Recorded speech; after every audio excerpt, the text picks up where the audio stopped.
In Britain's general election on Thursday, Prime Minister Boris Johnson's Conservative Party has won a majority, and he says a mandate to get Brexit done.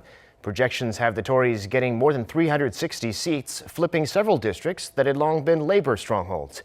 Exit polls show Labour winning around 191 seats. Soo-young reports. 3.5 years after Britain's fateful vote to leave the European Union, will Thursday's election finally clear up the uncertainty?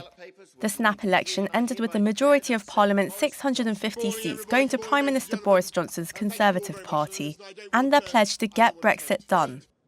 The main opposition, Labour, meanwhile, suffered a crushing defeat.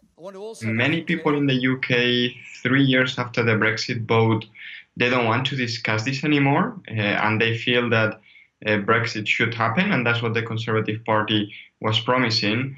But secondly, and I think this is very important, Jeremy Corbyn himself, the leader of the Labour Party, was quite unpopular. And his policies, not all of them were unpopular, but there was this perception that he was maybe too left-wing for the UK. And I think that made many traditional Labour voters reluctant to vote for him. Boris Johnson had called for an early election to garner more support for his hardline Brexit plan, pledging the UK would leave the EU by January 31st, and that the period of determining Britain's relationship with the EU would not be extended beyond December 2020. But experts say this may be easier said than done.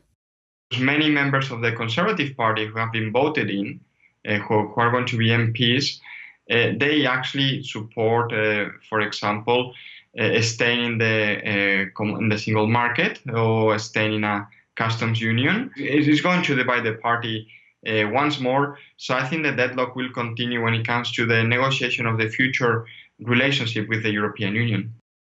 I think for a lot of people and for a lot of the economic factors, just getting something over the line will remove a lot of this insecurity.